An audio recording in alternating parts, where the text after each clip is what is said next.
नमस्कार दोस्तों, आज दूसरा दिन है ट्रेनिंग का। जैसा कि पिछले ब्लॉग में मैंने आपको बताया था कि हमारी 2 दिन की ट्रेनिंग है सीसी के ऊपर। और राजपुरा में ये ट्रेनिंग है। चंबा से स्टोल रोड जो है वहाँ पे थोड़ा सा 7-8-9 किलोमीटर अप्रॉक्सीमेटली KD रिजॉर्ट, जैसा कि पिछले ब्लॉग में मैंने आपको बताया था।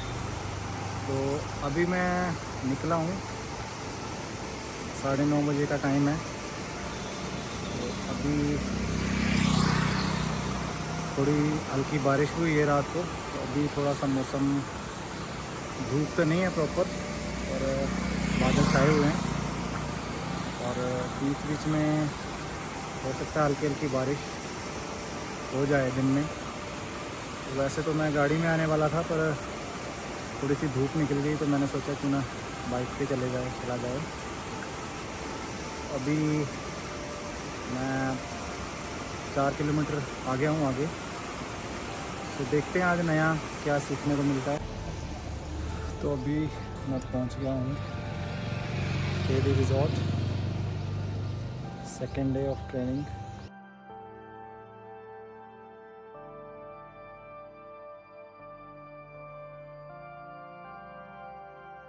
प्लीज आप सभी आज वही गाइडलाइंस को हम फॉलो करेंगे। आप अपने मोबाइल फोन वाइब्रेट या साइलेंट मोड पे कर दीजिए। कोई भी अगर आपके फैमिली से इम्पोर्टेंट कॉल है या फिर आपको लगता है कोई भी इम्पोर्टेंट मैसेज या कॉल है, आप प्लीज वो रिसीव कर सकते हैं, बट किसी भी प्रकार का डिस्टर्बेंस क्रिएट ना हो। आप सेशन हॉल के बाहर जाके आप जरूर बात कर सकते हैं। सेकेंड गाइडलाइन ये है कि आप सभी अपने ग्रुप में एक्टिव पार्टिसिपेशन रखेंगे, क्योंकि आज आप अपने ग्रुप के साथ जो भी आपको कल सब्जेक्ट मिला था, आपको उसका एक फॉर्मेटिव असेसमेंट का एक क्वेश्चन पेपर तैयार करना है, जिसमें सभी ग्रुप के टीचर्स का इन्वॉल्वमेंट रहेगा। ऐसा ना हो कि केवल एक ही टीचर जो है वो क्वेश्चन प्रिपेयर कर रहे हैं, और ऐसा ना हो कि केवल एक ही टीचर जो है पूरा चार्ट पेपर में लिख रहे हैं। आप सभी जो है टीम वर्क के साथ क्वेश्चन पेपर बनाएंगे, और हम टाइम का भी ध्यान रखेंगे। किसी एक टीचर पे बिल्कुल भी हम बर्डन नहीं देंगे। नेक्स्ट गाइडलाइन है, आप जो क्वेश्चन पेपर बनाएंगे आपको वो ग्रुप के साथ आगे आके प्रेजेंट करना है। लर्निंग आउटकम मैं आपको शेयर कर दूंगी। आपको ग्रेड 6 का क्वेश्चन पेपर बनाना है, जो आपको कल सब्जेक्ट प्रोवाइड हुआ था उसके अकॉर्डिंग। जब आप क्वेश्चन पेपर प्रेजेंट करेंगे तो बाकी जो ग्रुप आपको सुनेंगे तो उनको 2 फीडबैक देना है उस ग्रुप को जो ग्रुप ने प्रेजेंट कर रहे हैं। लेकिन आप जब फीडबैक देंगे बहुत ही पॉजिटिव आप फीडबैक देंगे। अगर आप कंस्ट्रक्टिव फीडबैक भी देते हैं तो किसी भी प्रकार के किसी भी टीचर को हर्ट ना हो। अगर हम डिसएग्री होते हैं तो हम बहुत ही रिस्पेक्ट के साथ हम उस बात को जो है हम सॉल्व करेंगे। किसी भी प्रकार का हम कॉन्फ्लिक्ट क्रिएट नहीं करेंगे। आप वो फीडबैक देंगे, एक बहुत कंस्ट्रक्टिव फीडबैक कि क्वेश्चन पेपर में ये ऐड हो सकता था, एक बहुत पॉजिटिव फीडबैक कि ये क्वेश्चन पेपर जो है बहुत ही इफेक्टिव क्वेश्चन पेपर है, हो सकता है इसमें इंस्ट्रक्शंस बहुत क्लियर से मेंशन है। सभी अध्यापक साथियों का स्वागत है। तो कल जो हमने डिस्कस किया था वो हमारा फॉर्मेटिव और समेटिव असेसमेंट के साथ साथ ये तो इफेक्टिव क्वेश्चन पेपर कैसे प्रिपेयर करना है, और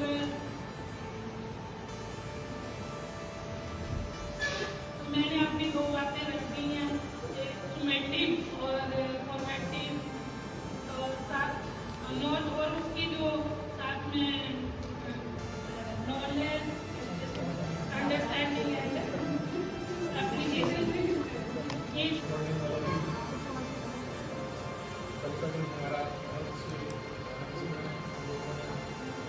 बच्चों के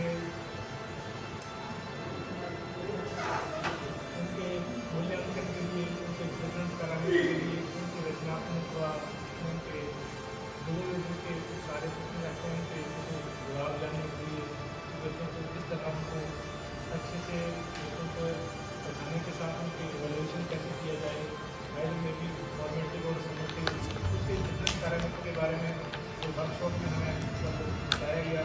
और उसमें उसके बाद पेपर सेटिंग में भी बच्चे का उसके अकॉर्डिंग किस प्रकार से बच्चे की पेपर सेटिंग की जाए, जिसमें उसके जिसमें कोई बच्चा लैगिंग ना करे, चाहे वो बच्चा अच्छा स्कोरिंग है या बच्चा जो क्लास में कुछ कम स्कोरिंग करता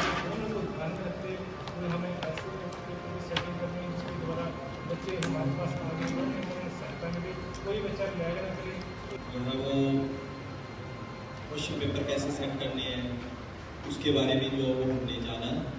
और सीसी का क्या पैटर्न रहता है, जैसे फॉर्मेटिव या समेटिव असेसमेंट ये पहले से ही करते आ रहे हैं, लेकिन हमें पता नहीं था कि किस क्वेश्चन का जो वो क्या उद्देश्य है। तो वो हमें पिछले कल की कार्यशाला में पता चला है, और बाकी आज भी हम उसको बनाएंगे तो हमें और ज़्यादा जानने का मौका मिलेगा।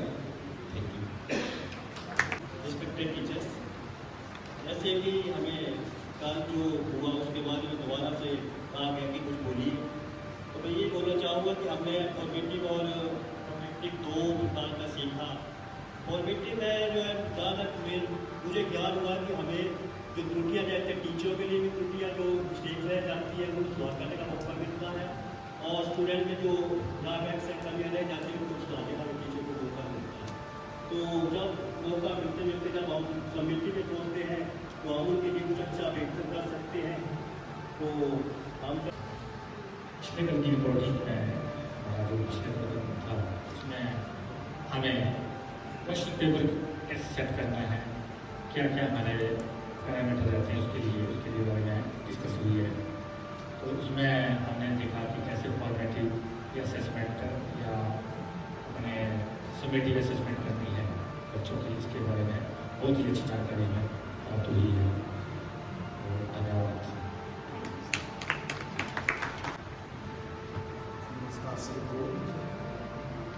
तो पिछले कल जो हमने यहाँ पर फॉर्मेटिव और समेटिव में जो डिफरेंस समझा वो बहुत ही अच्छा था, और कल एक बहुत ही अच्छी चीज़ सीखने को मिली कि मैंने डायग्राम से बताई थी कि एक जो गार्डनर था वो सेटिंग जब लगा रहा था तो सभी को सेम मतलब वो न्यूट्रिशन या सबकी देखभाल कर रहा था। वैसे हम सभी बच्चों को एक समान पढ़ाते हैं, लेकिन जो सभी बच्चों में इंडिविजुअल डिफरेंसेस होते हैं, तो उन इंडिविजुअल डिफरेंसेस को ध्यान में रखते हुए हमें एक ऐसा क्वेश्चन पेपर सेट करना चाहिए कि सभी बच्चे उसमें कुछ न कुछ अपनी भागीदारी जो है वो दे सकें, कुछ समझ सकें, कुछ न कुछ आउटपुट जो है वो हमें दे सकें।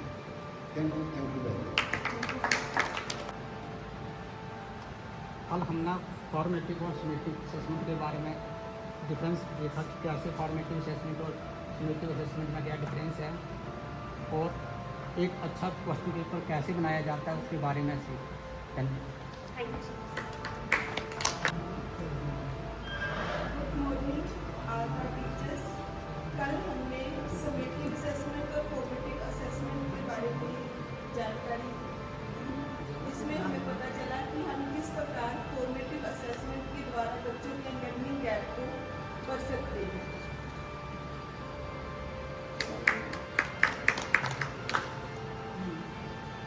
यहाँ पे उपस्थित हैं असिस्टेंट कोऑर्डिनेटर हैं, मैं उनको यहाँ पे आमंत्रित करूँगी कि सर यहाँ पे आए। और मैं आपको बताना चाहूँगी कि पूरे अभी जो प्राइमरी बैचेस भी हुए हैं सर यहाँ पे उपस्थित रहे हैं, और सर का काफ़ी सपोर्ट यहाँ पे रहा है। आपका जो भी अगर क्वेरी भी होगा तो आप सर से पूछ सकते हैं, जो भी एडमिनिस्ट्रेशन रिलेटेड अगर आपकी कल कुछ क्वेरीज थे आप सर से पूछ सकते हैं।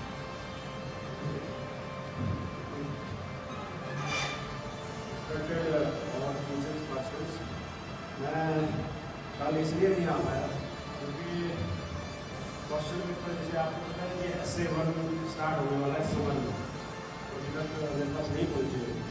दूसरा ये वर्कशॉप जो है वो 2 पहलुओं पे चली हुई है, एक यहाँ पे एक चौड़ी में।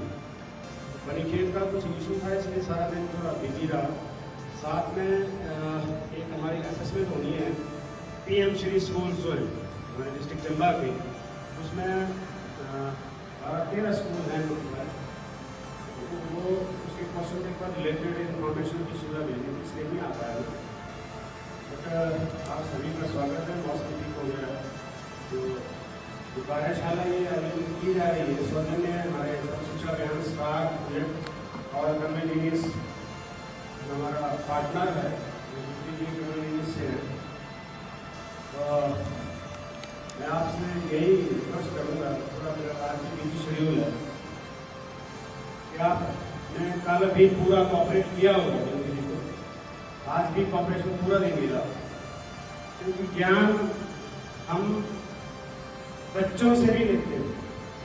आपने सुना है कि जब एक बच्चा बड़ी समझदारी बात करे तो उसको कहते हैं क्या इसने सियानी बात कर दी, और अगर एक बुजुर्ग व्यक्ति बच्चों जैसी बात करे तो हम उसको क्या बोलते हैं, क्या है बच्चों जैसी बातें। ज्ञान लेने के लिए चाहे हम छोटे हों बड़े हों कहीं से भी सीखा जा सकता है। बाकी रही इस कार्यशाला की बात, तो इसमें आप लोग हम लोग सारे स्कूल लेवल पे FA1 से रिलेटेड क्वेश्चन बनाते रहे। ऐसा नहीं है कि हमने नहीं बनाया, लेकिन इस कार्यशाला ये पूरे हिमाचल में चली हुई है। इसका सीधा सीधा तात्पर्य ये है किस फॉर्मेट में हमारे क्वेश्चन पेपर जो डिजाइन होने चाहिए, क्योंकि SA1 के क्वेश्चन पेपर भी हमारे टीचर ही बनाते हैं।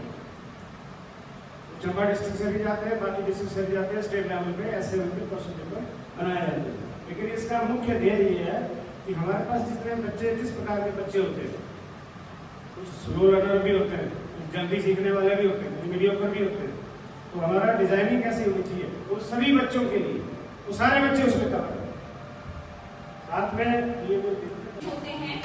तो आपने देखा होगा कि हम MCQ टाइप क्वेश्चंस बनाते हैं। हमारा एक टेक्स्ट रहता है जिसे हम जो हमारा क्वेश्चन रहता है, देन 4 ऑप्शंस रहते हैं, एक करेक्ट आंसर रहते हैं और 3 डिस्ट्रैक्टेड रहते हैं। लेकिन उन कंपोनेंट्स को क्या कहते हैं हम आगे समझेंगे।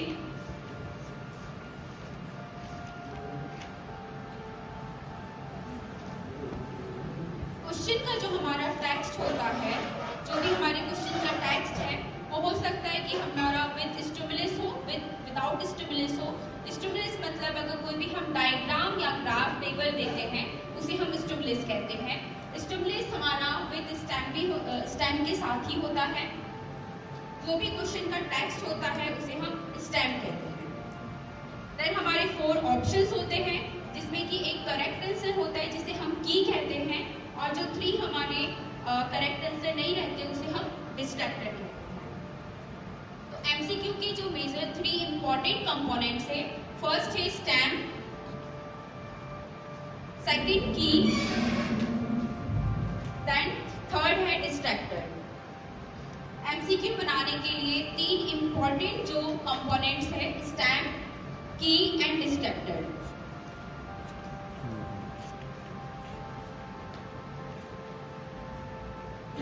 अपनी स्लाइड में देखेंगे, ये सिर्फ एग्जाम्पल के लिए ये क्वेश्चन जो है लिया गया है। आप यहाँ पे देखेंगे एक मैथमेटिक्स का एप्लीकेशन लेवल का ये प्रश्न है। अभी सिर्फ हम इसके स्ट्रक्चर को समझेंगे। यहाँ पे जो क्वेश्चन पूछा गया है इसे हम स्टेम कहेंगे। यहाँ पे आप देख सकते हैं, यहाँ पे एक डायग्राम का भी यूज किया गया है जिसे हम स्टिमुलस कहेंगे, और 4 ऑप्शंस है ABCD, और जिसमें कि जो D है वो करेक्ट आंसर है जिसे हम की कहेंगे। बाकी जो 3 डिस्ट्रैक्टेड जो 3 ऑप्शंस हैं जो की नहीं है उसे हम डिस्ट्रैक्टेड कहेंगे।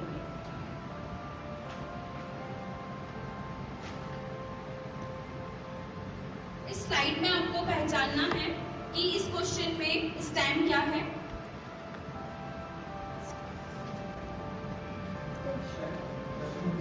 जो क्वेश्चन है डिवाइड का उसे हम स्टेम कहेंगे। इसमें आप देख सकते हैं ऑप्शंस हैं ABCD। इसका की क्या है?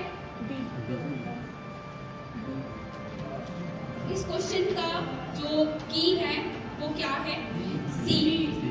इस क्वेश्चन का जो करेक्ट आंसर है वो C है। बाकी आप देखेंगे A, B एंड D जो है ये डिस्ट्रैक्टेड है। अभी जो भी हम आगे क्वेश्चन हम डिस्कशन करेंगे हम उसका आंसर आइडेंटिफाई नहीं करेंगे, आपको सिर्फ क्वेश्चन की फ्रेमिंग पे आपको ऑब्जर्व करना है। इस क्वेश्चन में भी आप देख सकते हैं ये क्वेश्चन भी मैथमेटिक्स का क्वेश्चन है, और यहाँ पे एक टेबल भी यूज किया गया है जिसे हम स्टिमुलस कहेंगे, और यहाँ पे ABCD ऑप्शन है, B इसका की है, एंड स्टिमुलस जो है उसे भी हम स्टेम करेंगे। एक फूल और एक टहनी को लाल रंग के पानी में 4 से 5 घंटे के लिए रखा गया है। 4 से 5 घंटे बाद आप क्या देखेंगे? ऑप्शन है केवल पत्तियों की शिराएं हल्की लाल दिखाई देगी। B ऑप्शन है केवल फूल की सफेद पंखुड़ियां हल्की लाल दिखाई देगी। एंड C ऑप्शन है पत्तियों की शिराएं और फूल की पंखुड़ियाँ दोनों हल्की लाल दिखाई देगी। जो ये पिक्चर है उसे हम क्या कहेंगे?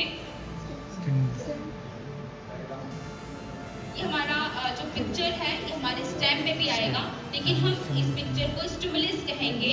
कोई भी अगर क्वेश्चन में हम किसी भी सब्जेक्ट में अगर हम कोई भी ग्राफ, पिक्चर या टेबल हम प्रोवाइड करते हैं उसे हम स्टिमुलस कहते हैं। स्टिमुलस भी हमारे स्टेम का ही पार्ट होता है। अब हम समझेंगे एक एमसीक्यू बनाने के लिए अच्छे डिस्ट्रैक्टर्स का क्या तात्पर्य है। आप यहाँ पे देखेंगे मैथमेटिक्स का क्वेश्चन है, What is the length of the line segment shown in the picture? यहाँ पे पिक्चर भी यहाँ पे शो किए गए हैं और ऑप्शंस है 3, 4, 5, 7। आप यहाँ पे देखेंगे क्वेश्चन बहुत ही सरल प्रश्न है, साथ में इसके जो डिस्ट्रैक्टर्स है 3, 5, 7 ये कहीं से भी ज़्यादा हमें डिफिकल्ट नहीं लग रहे हैं। अगर जिन स्टूडेंट को अगर लाइन सेगमेंट का उनको प्रॉपर मेजरमेंट का अगर उनको नॉलेज है तो किसी भी प्रकार से ये प्रश्न को हल करने के लिए उनको दिक्कत नहीं आएगी। तो आप देख सकते हैं यहाँ पे ये एमसीक्यू में आपको किसी भी प्रकार का जो है ऑब्जर्वेशन अगर आपका है यहाँ पे कोई भी इनकरेक्ट फ्रेमिंग अभी हमको नहीं नजर आ रही है। ये सिर्फ अभी एग्जाम्पल के लिए है। आगे हम जो भी स्लाइड में हम क्वेश्चंस देखेंगे एमसीक्यू टाइप क्वेश्चंस के वो इनकरेक्ट फ्रेमिंग रहेगी। मैं चाहूंगी कि अभी जो भी प्रश्न यहाँ पे आपको स्लाइड पे दिखाए जाएंगे ये एक रिसर्च के माध्यम से लिए गए हैं।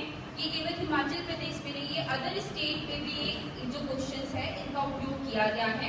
आपको स्लाइड पे दिए गए क्वेश्चंस को मैं रीड करूंगी, आपको ऑब्जर्व करना है कि इस क्वेश्चन में जो है क्या इनकरेक्ट है, जो भी आपका ऑब्जर्वेशन है। अभी हम कोई भी क्वेश्चन में हम आंसर आइडेंटिफाई नहीं करेंगे। अगर आप आंसर आइडेंटिफाई करेंगे तो हो सकता है कि आप कंफ्यूज हो जाए। हम सिर्फ फ्रेमिंग को समझेंगे। क्वेश्चन है, हरे पौधे प्रकाश संश्लेषण करने के लिए ऊर्जा स्रोत के रूप में खालिस्तान का उपयोग करते हैं। ऑप्शन है सूर्य प्रकाश, जल, O2, CO2। इस हिसाब से हम यहाँ पे ऑप्शंस की ओर देखेंगे। यहाँ पे हमारा जो ऑप्शन है ए सूर्य प्रकाश, बी जल, सी O2 एंड डी जो है वो CO2। अब यहाँ पे देखेंगे कि यहाँ पे फॉर्मूले का जो है यहाँ पे यूज किया गया है। अब हम इसकी अगर बेटर फ्रेमिंग की बात करें, आप इसमें फॉर्मूले जो है वहाँ पे नहीं, हमको एक ही सिमिलर पैटर्न में जो है हमें ऑप्शंस रखने हैं। हम किसी भी प्रकार से हम डिस्ट्रैक्ट करने के लिए जो है एमसीक्यू में ऑप्शंस नहीं रखेंगे। अभी हम सिर्फ कंपैरिजन करने के लिए हम प्रीवियस स्लाइड पे जाएंगे। आप यहाँ पे देखेंगे ऑप्शंस, यहाँ पे हो सकता है कि O2 और CO2 जो फॉर्मूले हैं उसको देख के स्टूडेंट जो है वो थोड़ा सा कंफ्यूज हो जाए। यहाँ पे हम देखेंगे बहुत ही सरल जो है यहाँ पे प्रश्न फॉर्मूले करेंगे तो हम नेक्स्ट क्वेश्चन पे आते हैं। Sachin Tendulkar is a actor, astronomer, cricketer, scientist. जैसे बॉबल है ना, इज करेक्ट। हाँ,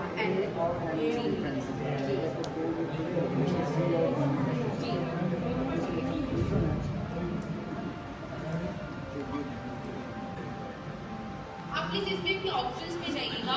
actor, astronomer, cricketer and scientist. आप देखेंगे यहाँ पे क्रिकेटर जो है, अगर जो स्टूडेंट को पता है कि सचिन तेंदुलकर जो है वो क्रिकेटर है वो इसमें टिक कर देंगे।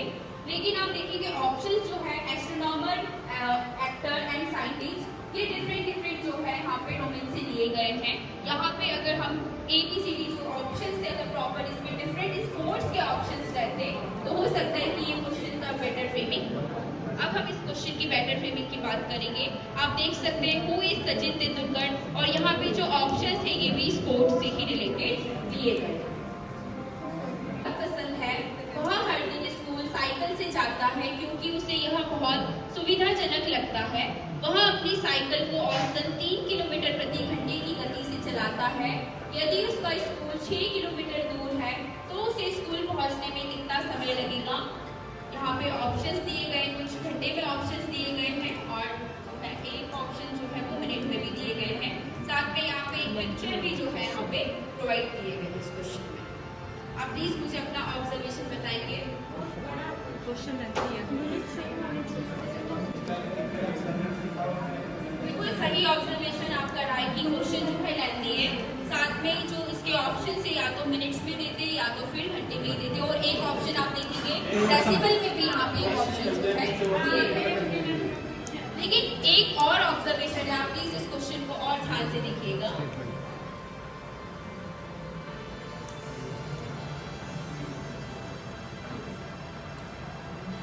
ए ऑप्शन रॉन्ग है मैम।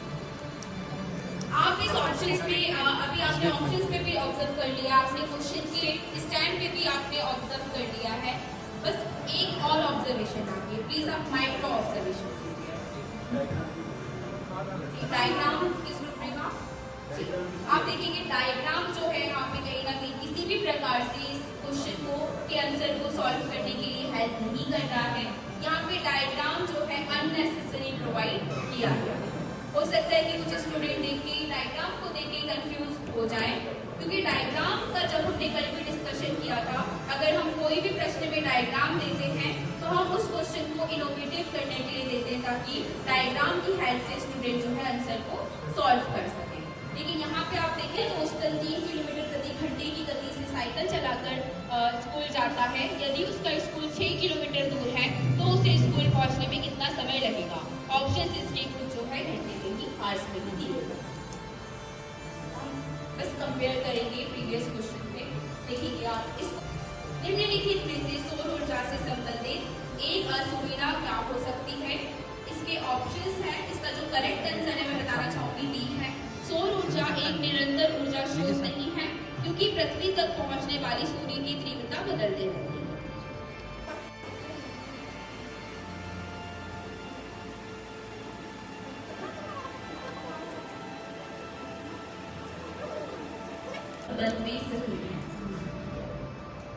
और इसका जो करेक्ट आंसर है सौर ऊर्जा एक निरंतर ऊर्जा स्रोत नहीं है, जो बहुत ही यहाँ पे क्लियर लिखा हुआ है, ज्यादा इसको लेंथी नहीं किया गया है। इनकी बैटर फीलिंग भी नहीं है। आपको ऑब्जर्व करना है कि इसमें क्या इनकरेक्ट है। पहला प्रश्न है, निम्नलिखित में से कौन सा कार्य नीति का उल्लंघन नहीं है? पहचान पत्र ना पहनना, पहचान पत्र उधार न देना, पहचान पत्र जमा न करना, पहचान पत्र के पूरे की सूचना न देना।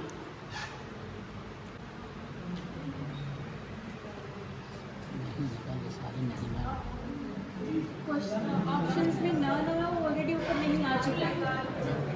सिर्फ क्वेश्चन का कुछ ऑब्जेक्टिव क्लियर नहीं हो रहा, बहुत ही ये नेगेटिव क्वेश्चन है, क्योंकि यहाँ पे नीति का उल्लंघन नहीं करना, पहचान पत्र ना पहनना, उधार ना देना, ये टोटली यहाँ पे जो है न शब्द का उल्लंघन नहीं का जो है यहाँ पे नेगेटिव शब्दों का यहाँ पे चयन किया गया है। निम्नलिखित में से कौन सा विकल्प एक क्रिया विशेषण का उदाहरण है? धीरे धीरे तेज चालाक चलना। प्लीज आप इसके ऑप्शंस पे आप ऑब्जर्व कीजिएगा, नहीं प्रोवाइड किया। नेक्स्ट क्वेश्चन है, पृथ्वी पर जीवन के लिए प्राथमिक ऊर्जा स्रोत क्या है? इसके भी प्लीज आप ऑप्शंस को ऑब्जर्व कीजिएगा। सूर्य, बादल, चट्टाने, घर। अब ऑप्शंस जब मैं रीड कर रही हूँ, आप देखेंगे यहाँ पे और जो लग रहा है, घर ऑप्शन जो है sulphate solution. The colour of the solution change to green as shown in the picture. Which of the following chemical equation correctly represent this reaction? Benefit रहेंगे मार्क्स गेन करने में। देन हम लॉन्ग आंसर और short answer type ऐसे type questions अगर आप बनाएंगे तो हम प्रॉपर उसके टेक्स्ट को हम ध्यान रखेंगे। अननेसेसरी हम कॉन्टेक्स्ट उसमें यूज नहीं करेंगे। भाषा भी हम बहुत ही सरल रखेंगे, और जितना हम सरल अगर हम लैंग्वेज का यूज कर सकते हैं, हम वैसे ही प्रश्न कॉग्निटिव लेवल के माध्यम से बनाएंगे। अब एक गेम हम खेलेंगे, ये ग्रुप में खेला जाएगा। प्लीज आप सभी इंस्ट्रक्शंस की ओर ध्यान देंगे।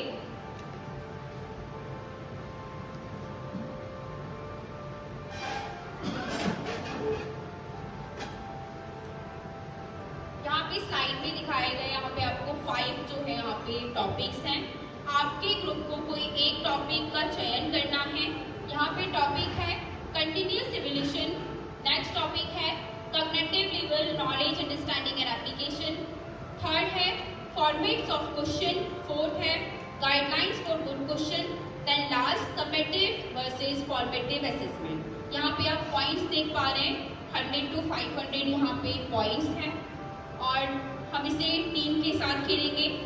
मैं एग्जाम्पल के साथ बताना चाहूँगी। अगर मान लीजिए इस ग्रुप ने कंटिन्यूस इवोल्यूशन का इन्होंने टॉपिक लिया है, ये अपने ग्रुप में डिस्कशन करेंगे कि इनको कितने पॉइंट्स के इनसे क्वेश्चंस पूछे जाने चाहिए। आप जितने पॉइंट्स पे आप सिलेक्ट करेंगे उतने पॉइंट्स के क्वेश्चन आपको पूछे जाएंगे। अगर आप इसका सही उत्तर देते हैं तो वो अंक आपको प्राप्त किए जाएंगे आपके ग्रुप को। ये ग्रुप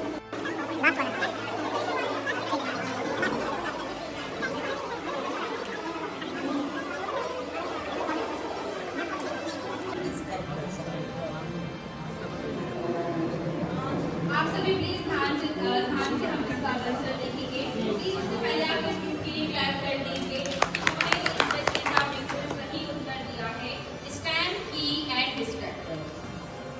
इनको टोटल अंक प्राप्त होते हैं 500।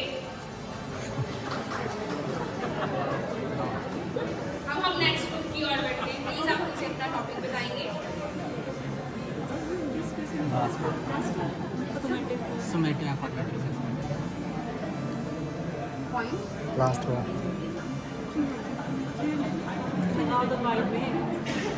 प्लीज डिस्कशन आपका टॉपिक है लास्ट वाला। यहाँ से जो सेकंड ग्रुप है इन्होंने टॉपिक सिलेक्ट किया है समेटिव वर्सेस फॉर्मेटिव असेसमेंट, और इन्होंने जो पॉइंट सिलेक्ट किया है 300। अब हम इनसे 300 पॉइंट के हम क्वेश्चन पूछेंगे। फॉर्मेटिव असेसमेंट के लिए प्रयुक्त एक दूसरा नाम क्या है? What is other term used for formative assessment? आप ये ग्रुप के साथ डिस्कशन करेंगे और फिर बताएंगे।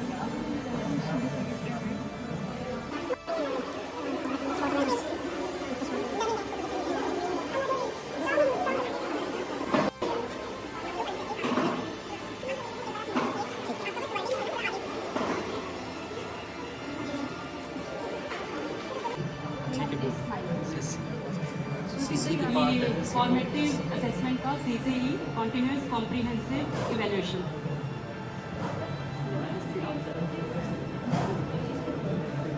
आप प्लीज इसको इसका हम आंसर देखेंगे। इस प्रश्न का आंसर है फॉर्मेटिव असेसमेंट के लिए प्रयुक्त एक दूसरा नाम क्या है? इसका आंसर है लर्निंग। इन्होंने उत्तर जो है काफी सिमिलर है। प्लीज आप इस ग्रुप के लिए भी आप क्लैप करेंगे। इन्हें टोटल 300 पॉइंट जो है इन्हें प्राप्त किए जाते हैं। पॉइंट्स दिए थे। अब हम इनके प्रश्न की ओर बढ़ते हैं। Name two difference between summative and formative assessment. Summative और formative assessment में बहुत सिमिलर। ये ज़्यादा आसान है। सबमिटिव आप इस ग्रुप के साथ आप डिस्कशन करके आप 2 पॉइंट्स आप नोट करके लिखिए। वैल्यूएशन है, जबकि समेटिव जो है वो हमारी फाइनल। दूसरा जो हमारी फॉर्मेटिव है उसमें हम बच्चे को फीडबैक देते हैं और फर्दर लर्निंग के लिए उसको प्रोत्साहित करते हैं, जबकि समेटिव में हम उसकी ग्रेडिंग करते हैं और उसकी फाइनल इवैल्यूएशन करते हैं। Thank you. प्लीज आप सभी क्लैप करेंगे। आप सभी प्लीज ध्यान से सुनेंगे। आपको कैटेगराइज करना है knowledge, understanding and application level के क्वेश्चन। सबसे पहला प्रश्न है आपका, यदि आपके क्षेत्र में कचरा जमा हो रहा है और प्रदूषण बढ़ रहा है तो इसे कम करने के लिए आप क्या उपाय करेंगे? दूसरा प्रश्न है, जल प्रदूषण और वायु प्रदूषण में क्या अंतर है, उदाहरण सहित समझाइए। तीसरा प्रश्न है, वायु प्रदूषण के 2 स्रोतों के नाम बताइए। आपको कैटेगराइज करना है knowledge, understanding and application level में।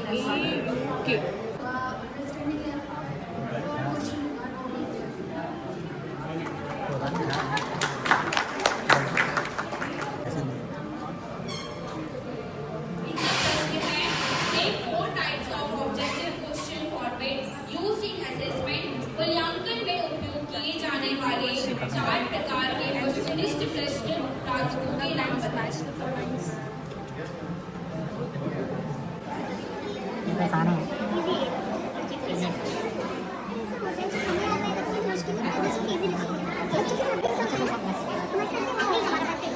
Type of objective question format used in assessment.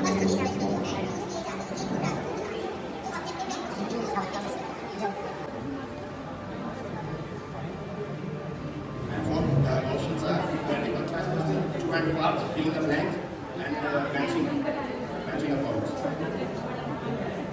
Please आप सभी इस ग्रुप के लिए क्लैप करेंगे।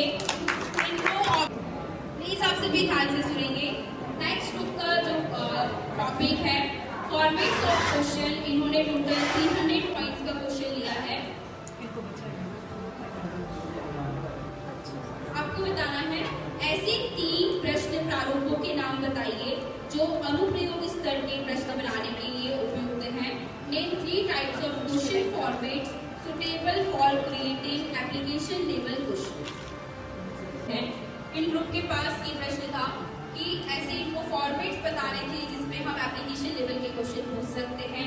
इन्होंने बहुत ही सही जवाब दिया। प्लीज आप इनके लिए क्लैप करेंगे इन ग्रुप के लिए। इन्हें टोटल जो है 300 पॉइंट्स यहाँ पे प्राप्त किए जाते हैं। आप देखेंगे एमसीक्यू में भी हम एप्लीकेशन लेवल के क्वेश्चन बना सकते हैं। लॉन्ग आंसर और शॉर्ट आंसर टाइप में भी हम और डायग्राम बेस्ड क्वेश्चन पर भी कर सकते हैं। एमसीक्यू बनाते समय किन 3 महत्वपूर्ण दिशा निर्देशों का पालन करना चाहिए? What are 3 important guidelines to follow when creating an MCQ? आपका टॉपिक मैं बताना चाहूंगी गाइडलाइंस फॉर गुड क्वेश्चंस है।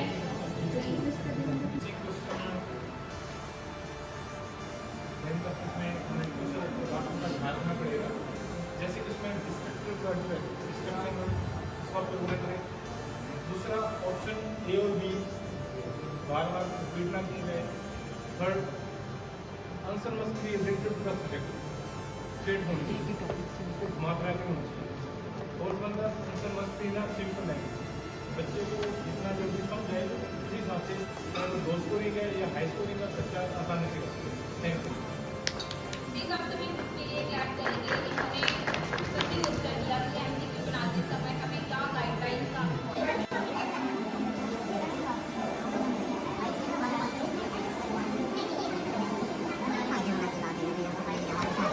है। इनका टॉपिक है कंटिन्यूअस इवोल्यूशन। इन्होंने ग्रुप डिस्कशन के माध्यम से चयन किया है और इन्होंने अंक जो यहाँ पे चयन किया है 500। आप बताएंगे सेल्फ असेसमेंट और पीयर असेसमेंट कंटिन्यूअस इवोल्यूशन में कैसे मदद करता है?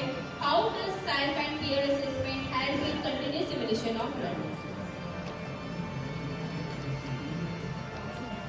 मुझे लगता है कि सेल्फ जो असेसमेंट होती है बच्चा इसमें खुद से सीखता है और दूसरे बच्चों से उसमें सीखने की क्षमता अपेक्षा अधिक होती है और वो जल्दी भी सीखता है और उसका प्रदर्शन जो है वो क्लास में अन्य बच्चों से अच्छा होता है। और पीयर्स में क्या होता है कि ये थोड़े हेजिटेट मतलब झिझक करते हैं बच्चे, थोड़े स्टडी में कमज़ोर भी होते हैं और जब इनको ग्रुप में बिठा दिया जाता है तो ये अपने सहपाठियों से अपने मित्रों से बेझिझक होकर जल्दी किसी चीज़ को सीख लेती हैं और उनका प्रदर्शन भी अच्छा हो जाता है और इनमें आत्मविश्वास भी बढ़ता है। सबसे बड़ी बात सेल्फ असेसमेंट में सेल्फ अवेयर भी होता है, अपने बारे में अपनी कमियों को देखता है और उसके बारे में उसके ऊपर काम करता है, रिफ्लेक्ट करता है, हैबिट ऑफ स्टडी उसमें डेवलप हो जाती है। आप सभी प्लीज ध्यान देंगे। आप प्लीज इनके लिए एक बार क्लैप कर दीजिए। इन्होंने इसका आंसर जो है सही दिया है। पीयर असेसमेंट और सेल्फ असेसमेंट जो है कंटिन्यूअस इवोल्यूशन में कैसे लर्निंग आउटकम है और साइंस का लर्निंग आउटकम है। अभी सिर्फ हम एग्जाम्पल के लिए समझ रहे हैं। आप एज्यूम कीजिएगा कि यहाँ पे आपसे के सब्जेक्ट से रिलेटेड यहाँ पे लर्निंग आउटकम है। यहाँ पे आप देख सकते हैं कि मैथमेटिक्स का जो लर्निंग आउटकम है ये एप्लीकेशन लेवल का लर्निंग आउटकम है और solve problem on daily life situation involving addition and substitution and decimals. और यहाँ पे आप देख सकते हैं कि एक ब्रॉड लर्निंग आउटकम है साइंस का, जिसमें सारे जो है यहाँ पे टॉपिक्स भी यहाँ पे कवर किए जा रहे हैं। अब एक लर्निंग आउटकम से हम प्रश्नों की हम रचना कर सकते हैं। एक लर्निंग आउटकम से हम डिफरेंट टाइप्स के हम फॉर्मेट्स के हम क्वेश्चंस को भी हम कवर कर सकते हैं। यहाँ पे आप देखेंगे हम एग्जाम्पल के लिए ले रहे हैं इसको कि छात्र दैनिक जीवन में प्रतिशत की अवधारणा का उपयोग करने में सक्षम होंगे। ये मैथमेटिक्स का लर्निंग आउटकम है। अब हम इसी लर्निंग आउटकम के बेस्ड पे हम MCQ टाइप क्वेश्चन भी बना सकते हैं। हम फिल इन द ब्लैंक्स भी क्वेश्चन बना सकते हैं। मैच द कॉलम जैसे हम फॉर्मेट्स का भी हम क्वेश्चन बना सकते हैं। देन हम ट्रू एंड फॉल्स भी बना सकते हैं। Word problems, short answer questions, long answer questions. तो आपने देखा एक लर्निंग आउटकम के बेस पे हम ऑब्जेक्टिव और सब्जेक्टिव हम दोनों टाइप्स के क्वेश्चन को हम 4 कैटेगरी में हम डिवाइड कर सकते हैं। साथ में हम कॉग्निटिव लेवल को भी हम बैलेंस कर सकते हैं। नेक्स्ट यहाँ पे एक लर्निंग आउटकम है, छात्र कविता को पढ़कर उसका भावार्थ समझ सकेंगे और मुख्य विचार व्यक्त कर सकेंगे। आप मुझे बताएंगे इसमें हम कौन से फॉर्मेट्स में हम क्वेश्चन बना सकते हैं।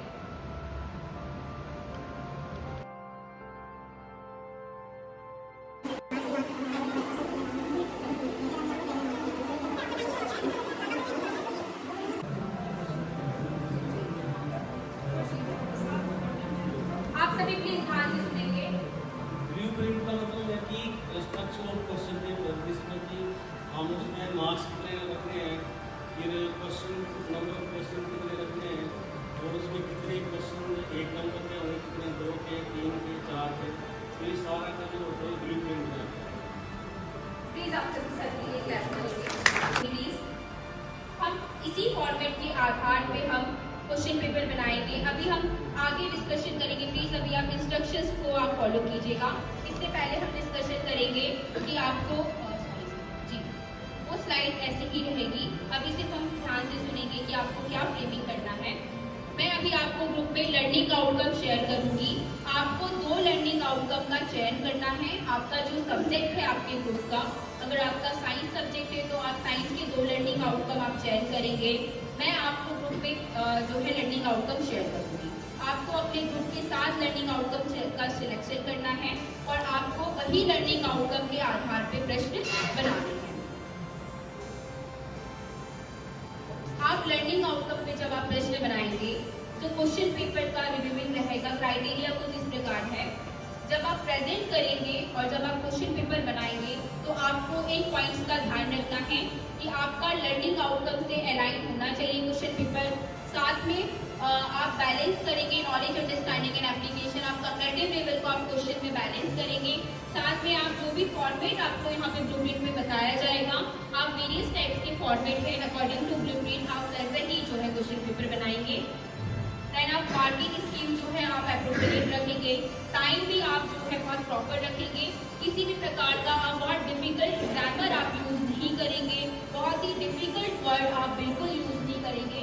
आप बहुत ही सिंपल लैंग्वेज में आप क्वेश्चन पेपर बनाएंगे और इंस्ट्रक्शंस आपको हर फॉर्मेट में आपको इंस्ट्रक्शन बहुत ही प्रॉपर देना ताकि वो क्वेश्चन पेपर बहुत इफेक्टिव लगे। जब आप अपने ग्रुप के साथ यहाँ पे प्रेजेंट करेंगे, जो भी ग्रुप यहाँ पे सुनेंगे, आपको यही पॉइंट्स के आधार पे फीडबैक देंगे। लेकिन फीडबैक बहुत ही पॉजिटिव मैनर में हो। किसी भी प्रकार से अगर हम असहमत होते हैं, हम अपनी बात बहुत ही रिस्पेक्टफुली रखेंगे।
सभी प्रश्न अनिवार्य हैं। प्रश्नों के उत्तर सुंदर व स्पष्ट शब्दों में लिखें। प्रत्येक प्रश्न के अंक उसके सामने दिए गए हैं। हमने एक जो हार की जीत कहानी जो है वो उस पर हमारा मूल्यांकन आधारित है।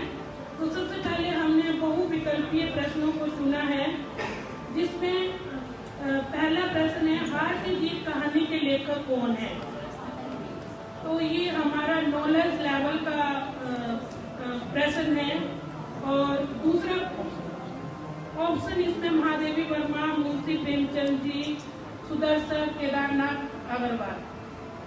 प्रश्न नंबर 2 है हमारा, पोस्टर में दिए गए शब्दों की सहायता से रिक्त स्थान की पूर्ति कीजिए। इसमें हमने शब्द दे रखे हैं डाकू, सुल्तान, क्रूर, अपाहिज, गिरते।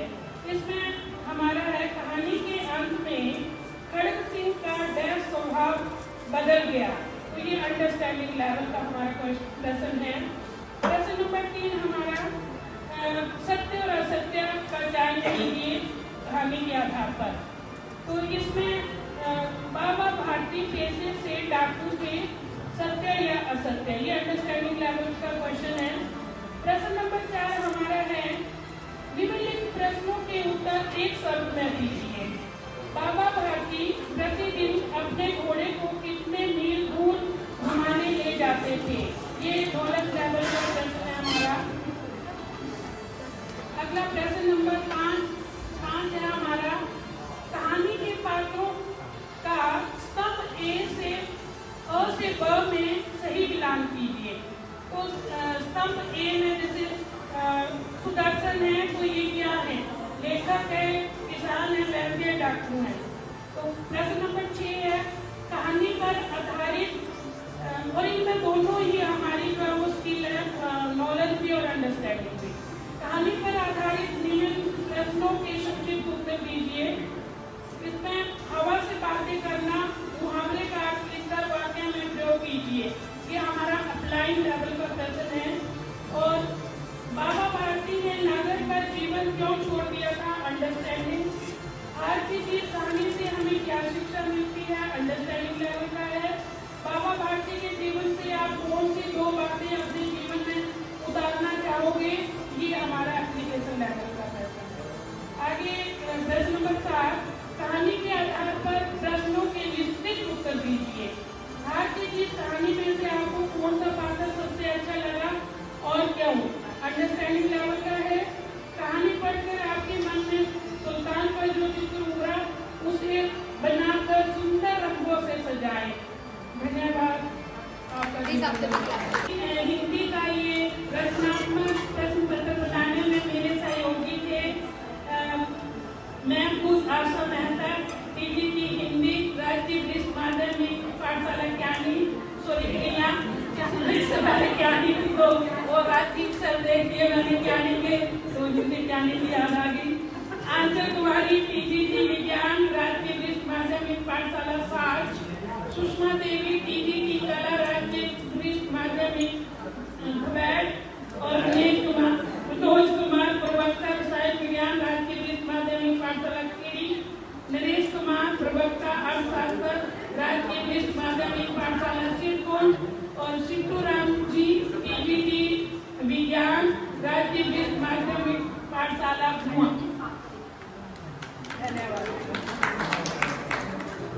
हमारा जो स्टूडेंट था वो सोशल साइंस, सामाजिक विज्ञान का था, और इसमें जो मैं टॉपिक दिया था वो ओशन एंड कंटिन्यूस के ऊपर था, महासागर नदी के ऊपर। और इसमें जो हमारे इम्पोर्टेंट इंस्ट्रक्शन रहेंगे वो फर्स्ट इसमें सभी प्रश्न हल करना अनिवार्य है।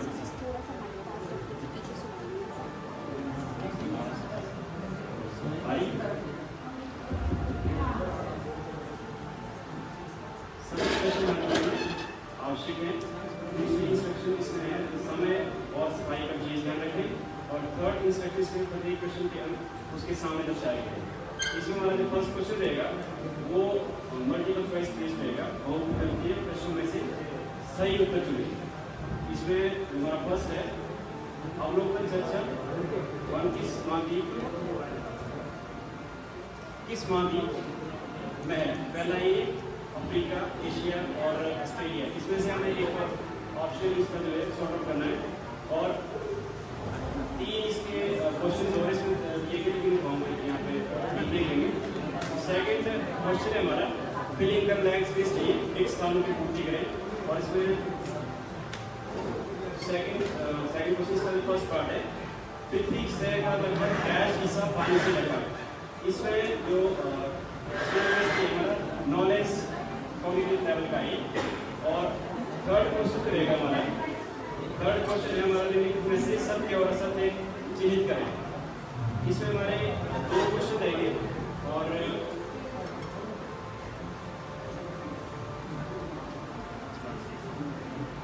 इसमें पहला है पृथ्वी का लगभग 71% भाग में महासागर से ढका हुआ है, ये नॉलेज बेस्ड है। और फोर्थ क्वेश्चन रहेगा हमारा निम्नलिखित प्रश्नों के उत्तर एक शब्द में दें। इसमें पहला हमारा फर्स्ट पार्ट है कौन सा स्थल रूप सबसे अधिक जनसंख्या को फंसाने के लिए प्रश्न करता है, ये नॉलेज कम्युनिटी लेवल का क्वेश्चन है हमारा। और फिफ्थ क्वेश्चन जो रहेगा हमारा महासागरों और महाद्वीप उनकी विशेषताओं के अनुसार मिलान करें, मैचिंग का ही क्वेश्चन है। इसका first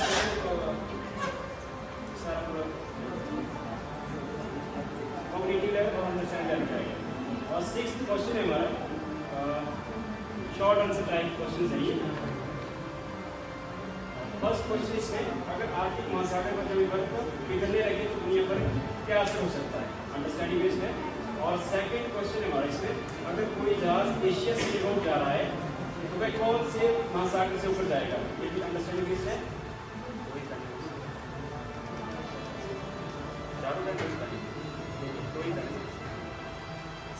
question number 7 and last question, नीचे दिए गए दीर्घ के प्रश्नों के उत्तर दें। इसमें जो फर्स्ट क्वेश्चन है हमारा महासागर और महाद्वीप के बीच में अंतर बताना है, अंडरस्टैंडिंग लेवल पे। और सेकंड क्वेश्चन इसमें रेगिस्तान में जीवन कैसे रहता है, एग्जांपल से एग्जांपल से एक्सप्लेन करने इसको। और ये एप्लीकेशन लेवल क्वेश्चन है। और ये जो हमारा ग्रुप का जो है इस प्रोग्राम को फाइनलाइज किया, इसमें हमारे टीचर्स थे शालिनी ईजी आर्ट्स, इंद्र शर्मा ईजी Hindi, Anil Kumar KC non medical, Rakesh Singh ईजी मेडिकल, संजीव कुमार साहब और Deep Kumar lecture Hindi. Thank you so much. Democracy at the grassroots level and functioning of the government at state and central level, इस विषय पर क्वेश्चन पेपर बनाया हुआ है। हमने समूह के सदस्यों ने पूरी कोशिश की हुई है कि मैम के द्वारा दिए गए गाइडलाइंस को हम पूरा करें। पहला प्रश्न है बहुविकल्पीय प्रश्न, ग्राम पंचायत के मुखिया को क्या कहा जाता है, ये नॉलेज लेवल का क्वेश्चन है। क्वेश्चन नंबर 2 ग्राम सभा में कौन शामिल होता है, ये भी नॉलेज लेवल का क्वेश्चन है। क्वेश्चन नंबर 3 भारत में ग्राम पंचायत किस स्तर पर काम करती है, ये भी नॉलेज लेवल का क्वेश्चन है। क्वेश्चन नंबर 4 गाँव में पीने के पानी की समस्या को गाँववासी किस मंच पर उठा सकते हैं, ये एप्लीकेशन लेवल का क्वेश्चन है। क्वेश्चन नंबर 2 रिक्त स्थानों की पूर्ति करें, पंचायत चुनाव हर डैश वर्ष में कराए जाते हैं, ये नॉलेज लेवल का हमने फिलअप रखा हुआ है। सेकंड ग्राम पंचायत सचिव को डैश पर नियुक्त किया जाता है, ये नॉलेज लेवल का फिलअप है। थर्ड ग्राम पंचायत का मुखिया डैश कहलाता है, ये अंडरस्टैंडिंग लेवल का क्वेश्चन है। फोर्थ पंचायत व्यवस्था में सबसे ऊंचा स्तर डैश परिषद है, ये भी अंडरस्टैंडिंग लेवल का फिलअप है। थर्ड निम्न प्रश्नों के उत्तर सत्य या असत्य बताएं, पंचायत चुनाव हर 10 वर्ष बाद करवाए जाते हैं, ये नॉलेज लेवल का ट्रू एंड फॉल्स है। सेकंड ग्राम सभा में केवल पंचायत के चुने हुए सदस्य ही शामिल होते हैं, ये नॉलेज लेवल का ट्रू एंड फॉल्स है। क्वेश्चन नंबर 4 निम्न प्रश्नों के उत्तर एक शब्द में दें, ये चारों के चारों नॉलेज लेवल के क्वेश्चन थे। पंचायत स्तर पर ग्राम सभा की अध्यक्षता कौन करता है। सेकंड भारत में पंचायती राज को संवैधानिक दर्जा कब मिला। थर्ड पंचायत चुनाव में मतदान का अधिकार किस आयु से शुरू होता है। फोर्थ पंचायत सचिव को कौन नियुक्त करता है। ये सारे चारों के चारों ये नॉलेज लेवल के क्वेश्चन थे। क्वेश्चन नंबर 5 स्तंभ ए में दी गई संस्थाओं का स्तंभ बी में दिए गए उनके मुखियों से मिलान करें। ग्राम पंचायत के मुखिया हमने उसका जो साइड में लिखा गया चेयरमैन खंड विकास समिति के मुखिया प्रधान, मतलब ये साइड में लिखे गए हैं, हमने स्तंभ बी में मुखियों का जो हमने ये इसका मैचिंग कर दिए। केंद्र सरकार के मुखिया मुख्यमंत्री, राज्य सरकार के मुखिया प्रधानमंत्री, राज्यपाल, ये एक हमने एक्स्ट्रा जोड़ डिस्ट्रिक्ट जोड़ दिया हुआ है। क्वेश्चन नंबर 6, लघु उत्तरीय प्रश्नों के उत्तर 15 से 20 शब्दों में दें। पंचायत की आय के स्रोत क्या है? ये अंडरस्टैंडिंग लेवल का क्वेश्चन है। सेकंड, नगर पालिका और नगर निगम में क्या अंतर है? अंडरस्टैंडिंग लेवल का क्वेश्चन है। थर्ड, कुछ विधायक मंत्री कैसे बनते हैं? एप्लीकेशन लेवल का क्वेश्चन है। फोर्थ, यदि किसी राज्य में सरकार ठीक से काम न करे तो राज्यपाल को क्या करने का अधिकार? ये एप्लीकेशन लेवल का क्वेश्चन है। लास्ट क्वेश्चन नंबर 7, दीर्घ उत्तरीय प्रश्न के उत्तर 30 से 40 शब्दों में दें। ग्राम पंचायत द्वारा पंचायत स्तर पर कौन से विकास कार्य किए जाते हैं? सेकंड, लोकसभा और राज्यसभा में 3 अंतर स्पष्ट कीजिए। एंड ये ग्राम पंचायत द्वारा पंचायत स्तर पर कौन से विकास कार्य किए जाते हैं? ये एप्लीकेशन लेवल का क्वेश्चन था। और सेकंड, लोकसभा और राज्यसभा में 3 अंतर स्पष्ट कीजिए, अंडरस्टैंडिंग लेवल का क्वेश्चन था। प्लीज आप सभी क्लैप करेंगे ग्रुप के लिए।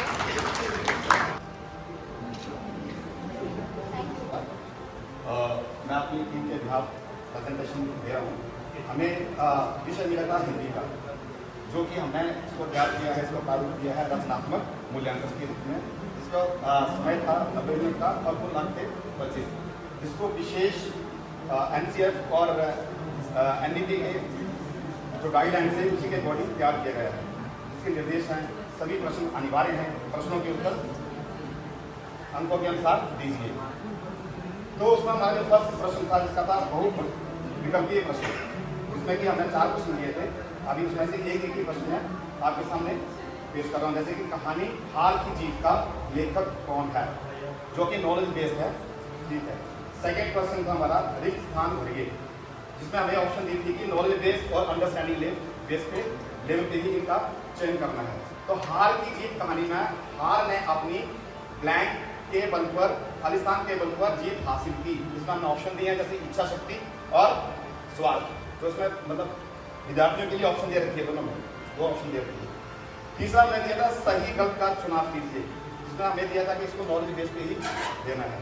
तो उसमें हमारा जो हार ने जीत के लिए किसी की मदद ली, सही या गलत,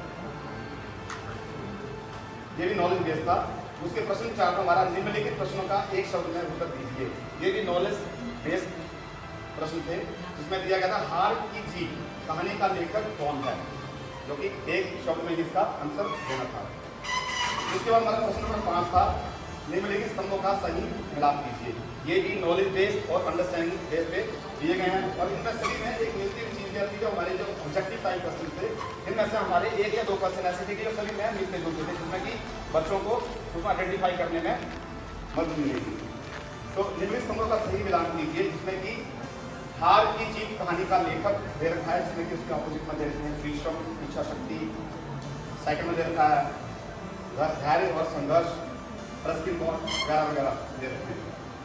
प्रश्न नंबर 6 लघु प्रश्न प्रश्नों के उत्तर दीजिए, जिसमें से कि 4 प्रश्न थे, जिसमें से 2 प्रश्न जो थे हमारे अंडरस्टैंडिंग लेवल के थे और 2 थे अप्लाइंग एप्लीकेशन लेवल के। तो उसमें से हार की जीत कहानी से आपको क्या सीखने को मिलता है, अपने शब्दों में लिखिए, ये जो कि एक अंडरस्टैंडिंग बेस पे था। प्रश्न नंबर 7 था हमारा दीर्घ प्रश्नों के उत्तर दीजिए, जो कि एक अंडरस्टैंडिंग लेवल पे था और एक एप्लीकेशन लेवल पे था। जो अंडरस्टैंडिंग लेवल पे प्रश्न था हार की जीत कहानी का विस्तार पूर्वक वर्णन कीजिए। और हमारी टीम के जो सदस्य थे, ग्रुप जो टीम थी हमारी, सभी का बराबर हमारा सहयोग रहा है। जिसमें से मैं sir Shant Singh PG class, Ashok sir PGT arts, Rajesh sir PG non medical, Rajendra sir PGT non medical, Monika ma'am PGT arts और Bhamini Sharma ma'am language teacher.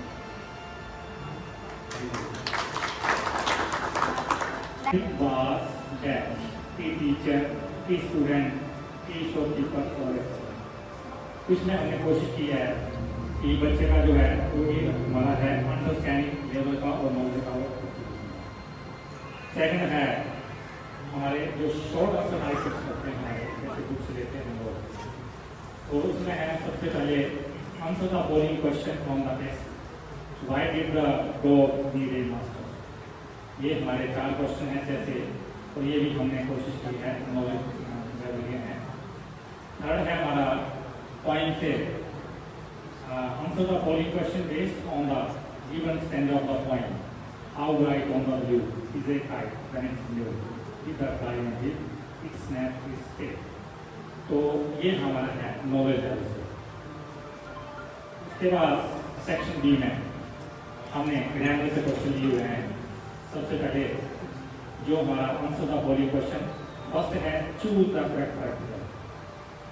हमें आर्टिकल जो है ए और एन को लिया हुआ है, इंडेफिनेट आर्टिकल को, और आई सा dash elephant in the zoo ये लिया हुआ है। ऐसे ऐसे हमारे 4 ऑप्शन जो हमारे 3 फिलअप हैं यहाँ। और एक पहला है अंडरस्टैंडिंग का, सेकंड है नॉलेज का, और थर्ड भी नॉलेज का, और फोर्थ वन जो है वो है अंडरस्टैंडिंग का। उसके बाद क्वेश्चन नंबर 5, ये हमने बड़े 2 लेवल से बच्चों को दिया है, क्योंकि हम लोग पार्ट ऑफ वैक्सीन पढ़ाते हैं। लेकिन मैंने देखा वैक्सीन स्कूलों में हमने देखा कि जो हम क्लास पढ़ा देते हैं तो जो बच्चे होते हैं वो पिक अप भी कर पाते हैं, चूज भी कर पाते हैं कि ये हमारा कौन सा पार्ट ऑफ स्पीच है। इसलिए थोड़ी सी एक्सरसाइज दी हुई है, एक पैराग्राफ दिया हुआ है, और उसको हमने 6th क्लास तक थोड़ा सा इसलिए हमने क्या किया, तो नाउन और नाउन एडजेक्टिव ये चूज करने के लिए बोला हुआ है। तो ये हमारा है नॉलेज में दिया था, इसमें अंडरस्टैंडिंग और एप्लीकेशन में दिया था। क्वेश्चन नंबर 6 जो है वो है हमारा match the columns A and B. तो जैसा मैंने बताया था कि आपने कॉलम ए में जो है वो 4 वर्ड लेने हैं और कॉलम बी में आपने 5 लेने हैं, ताकि उनको अंडरस्टैंडिंग जो है वो ठीक हो जाए। इसलिए हमने is that this my column B में लिया है, तो कॉलम बी में हमने this our then those are, मतलब सिंगल और प्लूरल का जो है वो इसमें विषय हमने दिया हुआ है। उसके बाद ये हमारा नॉलेज और अंडरस्टैंडिंग दोनों है। उसके क्वेश्चन नंबर 7 जो है वो है हमारा right a paragraph on the topic my self, जो कि अंडरस्टैंडिंग में भी आता है और एप्लीकेशन में भी आता है, क्योंकि अंडरस्टैंडिंग होगी तभी वो अप्लाई कर पाएगा। क्वेश्चन नंबर 8 जो है वो है right and application for sick leave, ये भी हमारा एप्लीकेशन है। Thank you.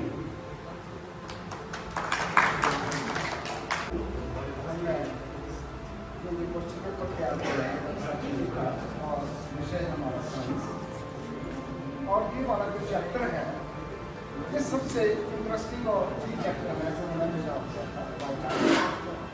और इसमें जो है जो विषय हमारा वो है हमारे आसपास के इन्वायरमेंट,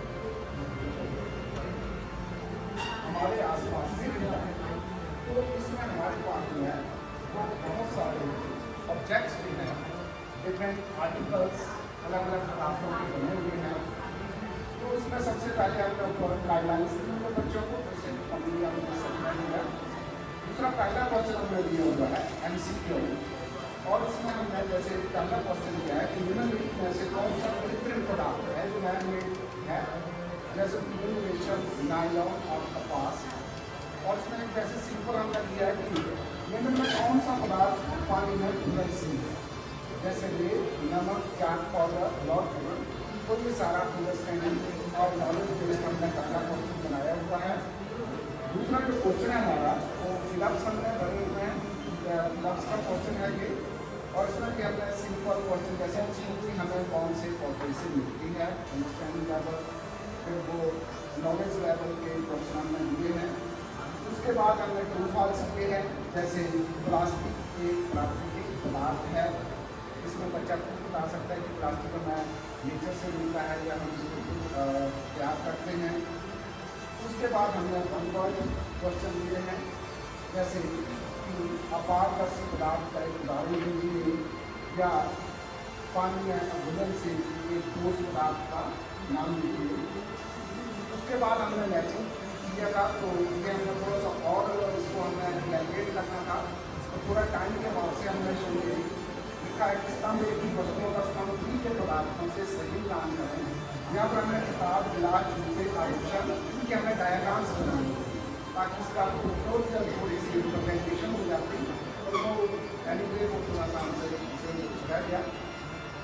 उसके उसके बाद जो है वो हमने लघु प्राथमिक प्रश्न दिए हैं जिनका जो आंसर है 20 शब्दों में जो है मार्क से इसमें हमने जैसे लकड़ी से बनने वाली 6 वस्तुओं के नाम बताएं ये अंडरस्टैंडिंग लेवल से विद्युत तारों को बनाने के लिए तांबे का उपयोग क्यों किया जाता है अंडरस्टैंडिंग लेवल से और हमने एप्लीकेशन में दिया है कि हम घर में जब अचार रखते हैं तो उसको हम धातु के पात्रों में नहीं रखते क्योंकि जो मेटल्स हैं वो एसिड के साथ क्रिया कर जाती हैं तो उसको हमने एसिड के दिया हुआ है ये जो आप जब भी अचार में कुछ बनाएंगे तो उसको आपने कौन से बर्तन में रखना और उसके बाद हमने जो खाना बनाने वाले बर्तन के जो हैंडल्स होते हैं उनको जो है वो मतलब प्लास्टिक की एप्लीकेशन आ जाते हैं मतलब उसमें अपना कहा कि कभी मतलब अप्लाई कर सकता है कि अगर किसी की बंदी जो है तो सिर्फ ऑटोमेटिकली बंदी है तो बच्चा जो है उसको कैसे अप्लाई करता है उसको किस तरह से इंस्टॉलेटेड करेगा और बिल्कुल प्राप्त में हमने पहला दिया हुआ है हमने इसका अंडरस्टैंडिंग का आपने ट्रांसपेरेंट ट्रांसलूसेंट और वेट मटेरियल पारदर्शी और पारभासी जो ऑब्जेक्ट्स हैं उनकी परिभाषा लिखेंगे और कुछ आपने एग्जाम्पल दिए हैं और हमने इसका एक एप्लीकेशन लेवल पर दिया कि लोहे की वस्तुओं को आमतौर पर हम जब खुले में छोड़ते हैं तो उनको जंग लग जाता है तो उन वस्तुओं को जंग से बचाने के लिए आपने कौन कौन से मेथड में उसको अप्लाई कर सकते हैं ताकि वो वस्तुओं को सुरक्षित रहने से और इसमें जो हमारे टीम मेंबर थे श्रीमती निकिता मैम उनकी नॉन मेडिकल श्रीमती सुनीता जी उनकी आर्ट्स श्रीमती रीना नरियाल जी उनकी हिंदी श्री दिनेश जी उनकी नॉन मेडिकल श्री सर्व पाटिल जी उनकी आर्ट्स हमारे साथ शशि कुमार उनकी मेडिकल और श्री विकास कृष्ण जी ये हमारी टीम की और सभी गुड आफ्टरनून एवरीवन। तो हमारा जो सब्जेक्ट है वो मैथमेटिक्स है तो मैंने जो क्वेश्चन बनाया है दैट इज इंस्ट्रक्शंस। सबसे पहले first instruction is all the questions are compulsory read all the questions carefully and answer them solve the question in proper serial order as given in the question paper and use the correct units wherever applicable. Marks allotted to each questions are given in the brackets. So first question is multiple choice question. First question हमने दिया हुआ है knowledge based है convert 7/100 into decimal. उसमें 4 option दी हुई है 7/100 है उसको हमने डेसिमल में कन्वर्ट करना। नॉलेज बेस्ड का क्वेश्चन रहेगा find the sum of 2/5 plus 4/5। ये बच्चा अंडरस्टैंडिंग के लेवल का क्वेश्चन है इसमें भी 4 ऑप्शन है बच्चा एक टिक करेगा। Find the parameters of square whose side is 4 centimetre ये एप्लीकेशन लेवल का क्वेश्चन है। Name the quadrilateral whose sides are and all angles are equal ये अंडरस्टैंडिंग लेवल का क्वेश्चन है।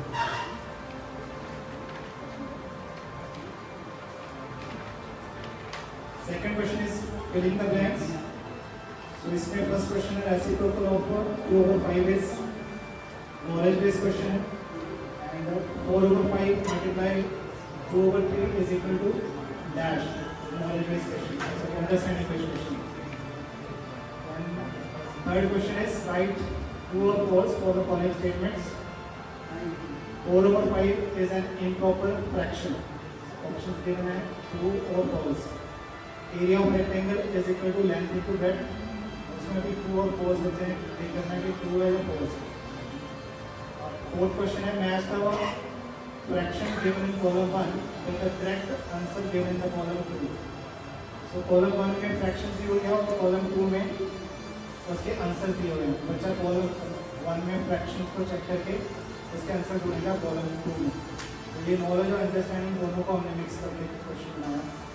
फिफ्थ क्वेश्चन है शॉर्ट आंसर टाइप क्वेश्चन इसमें first question है which one is the greater 2 fractions are given you have to find the greater fraction then next is solve the question दिया है 4/5 plus 3/10 plus 1/2 application level का question है।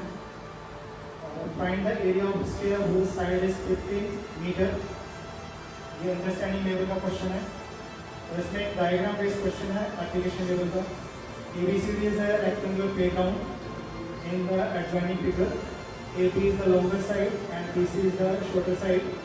Find the area of the playground ABCD. यहाँ पे बच्चा ABCD rectangular का formula लगा के एरिया फाइंड करेगा. Question number 6 is long answer type question. इसमें फ्रैक्शंस दी हुई है. Right the following fraction in ascending order. 2/5, 3/7, 5/6. इसको असेंडिंग ऑर्डर में लिखना है बच्चे ने. Second question is rectangular garden has length 100 meter and breadth 80 meter. Find the length of wire required to fence the garden. Garden को fencing के लिए कितनी वायर चाहिए होगी. ये एप्लीकेशन लेवल का क्वेश्चन है. और 7th question that we forward mistake थी. हम वर्ड क्वेश्चन बनाना भूल गए थे इसलिए हमने एट लास्ट में ऐड किया. Write the one word answer. First question, ये सारे क्वेश्चन नॉलेज बेस्ड के हैं. Name the fraction whose numerator is less than its denominator. And the second question is write the formula to calculate the perimeter of a rectangle. And third question is what is the order of fraction. 2/7, 5/7, 6/7. इसमें बच्चे ने लिखना है ascending और descending. And last question is what is the multiplicative inverse of 1. 1 का multiplicative inverse क्या होता है वो. हमारे जो ग्रुप मेंबर्स हैं mister Narendra Kumar sir DGT arts GMS पहली 2 में हैं. और सेकंड हमारे mister Mahendra Singh DGT non medical ESS मंगला. और third is myself Suraj Chand DGT non medical and I'm posted at GHS study. And fourth one is Mrs. Ranjana Naryal DGT Hindi GSS cadet. And fifth one is Mrs. Vandana Kumari and DGT medical GSSS Bhutan. Thank you. Please आप सभी clap करेंगे match के लिए. कोई भी group में teacher को add करना चाहेंगे. आप प्लीज क्वेश्चन पेपर को देखिएगा. यहाँ पे आप इंस्ट्रक्शंस देख सकते हैं. प्रॉपर इन्होंने इंस्ट्रक्शंस जो है बहुत ही क्लियर इंस्ट्रक्शंस यहाँ पे रखी है.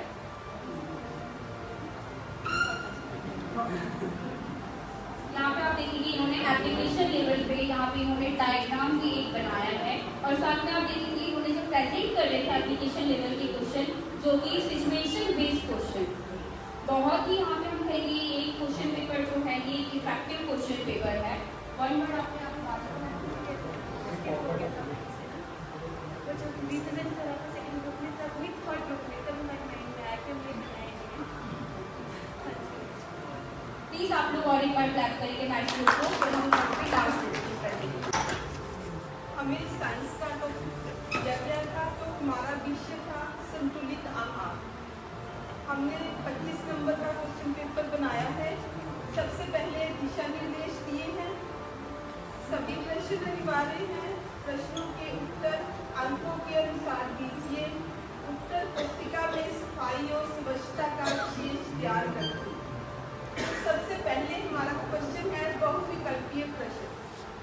इसमें हमने 4 क्वेश्चन बनाए हैं जो नॉलेज, अंडरस्टैंडिंग और एप्लीकेशन लेवल की है. सबसे पहला क्वेश्चन है हमारा भोजन में ऊर्जा का मुख्य स्रोत क्या है, जो नॉलेज लेवल का. इसमें 4 आंसर दिए हैं. प्रोटीन, विटामिन, कार्बोहाइड्रेट और जल. इसके अलावा बहुविकल्पीय प्रश्न में हमने एप्लीकेशन लेवल का क्वेश्चन रखा है. राधा एक शाकाहारी है, उसकी प्रोटीन आवश्यकता पूरी करने के लिए सबसे अच्छा खाद्य पदार्थ कौन सा होगा. इसमें भी 4 ऑप्शन हैं. दाल चावल, आलू टमाटर, ब्रेड मक्खन और चाय बिस्किट. क्वेश्चन नंबर 2 पे हमारे पास रिक्त स्थान है. तो सबसे पहले निर्देश दिया गया है कि रिक्त स्थानों की पूर्ति कीजिए. इसमें हमारे पास नॉलेज और अंडरस्टैंडिंग से रिलेटेड क्वेश्चन है. हमने बच्चों को ऊपर रिक्त स्थान भरने के लिए नहीं दिए हैं, क्योंकि अगर बच्चा नॉलेज और अंडरस्टैंडिंग कर रहा है तो भी वो फिलअप्स अपने आप कर लेगा. तो सबसे पहले हमारे पास रिक्त स्थान है. संतुलित आहार वह है जो शरीर को सभी डैश प्रदान करता है. सेकंड नंबर पे रेशेदार भोजन डैश में मदद करता है। थर्ड नंबर पर हमारे पास सत्य और असत्य के क्वेश्चन हैं जो नॉलेज पर आधारित है। इसमें हमने 2 क्वेश्चन लिए हैं, दोनों के क्वेश्चन नॉलेज पर हैं। जंक फूड एक संतुलित आहार है, सत्य असत्य। संतुलित भोजन से हम अपने भोजन के प्रति जागरूक रहते हैं, सत्य असत्य। क्वेश्चन नंबर 4 पे हमारे पास 1 वर्ड क्वेश्चन या एक शब्द में निम्नलिखित प्रश्नों के उत्तर दीजिए। इसमें हमने नॉलेज के क्वेश्चन लिए हैं। आयरन की कमी से कौन सा रोग होता है? क्वेश्चन नंबर 2, वसा का मुख्य स्रोत क्या है? ये क्वेश्चन नंबर 4 के 4 क्वेश्चन नॉलेज पर आधारित हैं, जो कि 1 वर्ड है।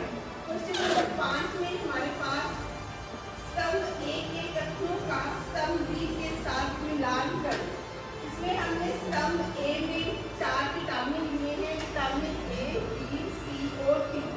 स्तंभ बी में हमने चारों विटामिन से होने वाले रोगों के ऊपर नीचे नाम लिखे हैं और इनका मिलान करने की ये की है। ये नॉलेज और अंडरस्टैंडिंग पर आधारित है। क्वेश्चन नंबर 6 में हमारे पास 2 क्वेश्चन हैं, 4 क्वेश्चन हैं जो कि 2 नंबर के हैं। सचेत भोजन क्या है?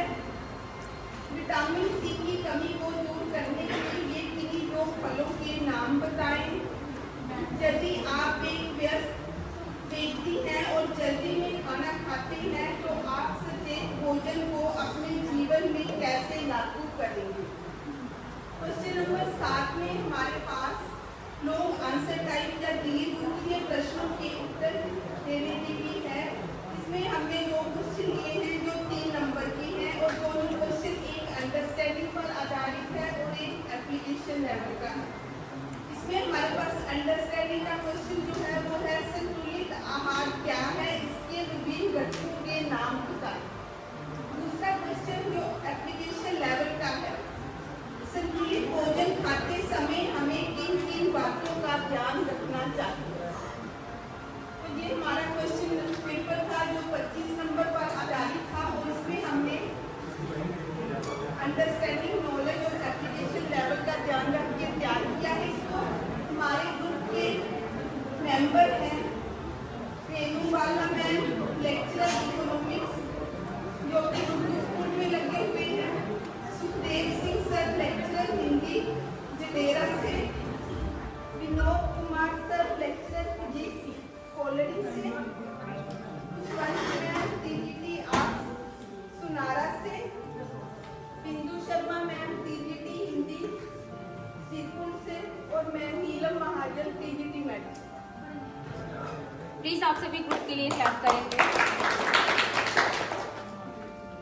अभी कि उन्होंने बहुत ही सिंपल सरल भाषा में और इफेक्टिव तरीके से हमें ट्रेन किया, क्योंकि हम इस सिस्टम से जुड़े हुए हैं तो हमें चाहिए कि हमें अपने आप में स्टैग्नेशन नहीं चाहिए। हमें कहीं भी कुछ भी सीखने को मिलता है तो सीखना चाहिए, दिल से सीखना चाहिए।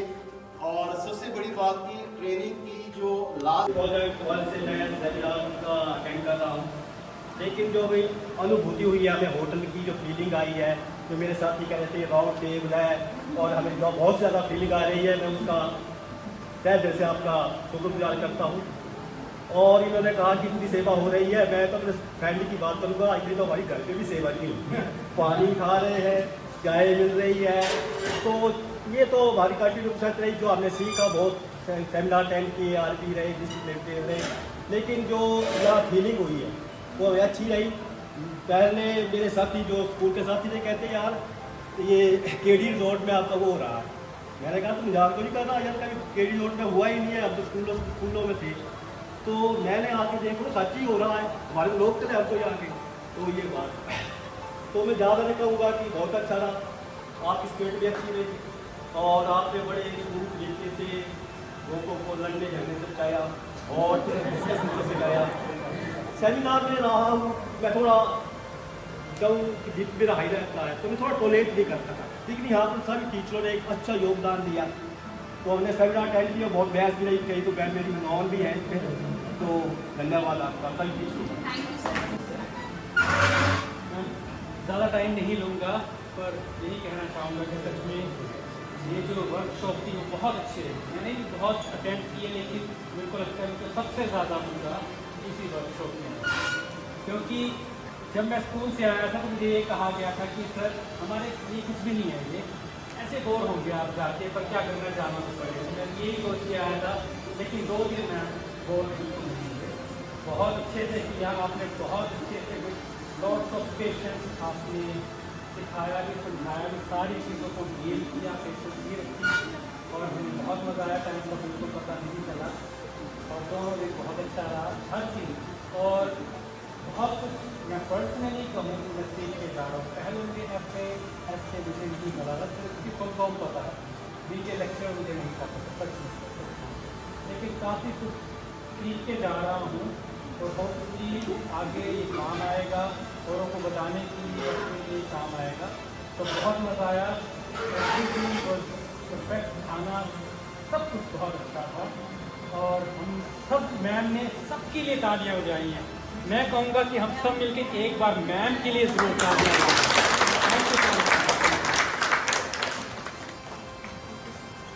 से जाते हैं, एक इमोशन जुड़ जाता है, क्योंकि कुछ प्रश्न ऐसे भी रहते हैं, जैसे एक टीचर का एक प्रश्न है कि मैम आप रोज ही एक ही कंटेंट डिलीवर करके आप बोर नहीं होते? तो मुझे बहुत ही, मैं कह सकती हूँ, मैं काम को बहुत इंजॉय करती हूँ, क्योंकि बैचेस के मेरे डिफरेंट एक्सपीरियंस रहते हैं। कभी डेमोग्राफिकली चैलेंजेस के कारण कुछ बैच ऐसे भी आते हैं कि उनको जल्दी जाना है, और कुछ बैच ऐसे भी आते हैं जो अभी तक के आप देखेंगे, आपने किसी ने भी शायद टाइम अभी नहीं देखा है, आप यहाँ पे स्थित रहते हैं। आप ही से मुझे एनर्जी मिलती है। और मैं चंबा के बारे में भी 2 शब्द कहूँगी कि जैसे कि अब मैं मध्य प्रदेश से बिलोंग करती हूँ, तो चंबा से मेरा बहुत इमोशन भी जुड़ा है, क्योंकि मुझे यहाँ पे काम करने, मेरा खुद का चॉइस था कि मैं यहाँ पे काम करूँ। हम देवभूमि कहते हैं हिमाचल प्रदेश को, तो मुझे हर ट्रेनिंग याद रहेगी, हर टीचर्स याद रहेंगे, क्योंकि यहाँ से जो मुझे प्यार मिला है, शायद मैं अपने स्टेट में भी मुझे इतना प्यार जो है नहीं मिल पाया। तो आप सभी का भी धन्यवाद। और आपने जिस एनर्जी के साथ यहाँ पे 2 दिन व्यक्त किए हैं, क्योंकि ऐसे ह्यूमन बीइंग मैं मेरी वैल्यूज़ को भी ध्यान रखती हूँ। किसी भी प्रकार का कोई भी टीचर को हर्ट ना हो, असुविधा ना हो आने जाने में।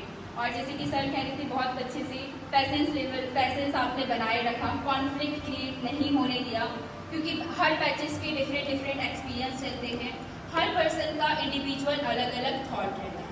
लेकिन अगर हम पॉजिटिव माइंडसेट के साथ अगर हम रहेंगे, हम अपना पॉजिटिव एटीट्यूड रखेंगे, तो मुझे लगता है कोई भी नेगेटिव जो है हम बिल्कुल उसको अवॉइड करके बहुत ही अच्छा इम्पैक्टफुल हम काम कर सकते हैं। तो ये सब कुछ पॉसिबल आपके ही कारण हो पाया, तो आप लोगों के लिए भी बहुत बहुत धन्यवाद। और अब हम मैनुअल को साथ में लेंगे और हम एक ग्रुप फ़ोटो लेंगे, क्योंकि आपने अपने ग्रुप के साथ फ़ोटोज़ ले लिए, मेरे साथ अभी बाकी है कुछ ग्रुप के। हम सभी ग्रुप फ़ोटो लेंगे यहाँ पे, फिर उसके बाद आप हमसे जा सकते हैं। मेरे ये गीत याद रखना, कभी अलविदा ना कहना, कभी अलविदा ना कहना। रोते हंसते बस यूं ही गुनगुनाते रहना, कभी अलविदा ना कहना। इस वक्त हम अलविदा कह रहे हैं। दिन की ट्रेनिंग ख़त्म हो गई है, तो अभी मैं निकलने लगा हूँ मेला के लिए।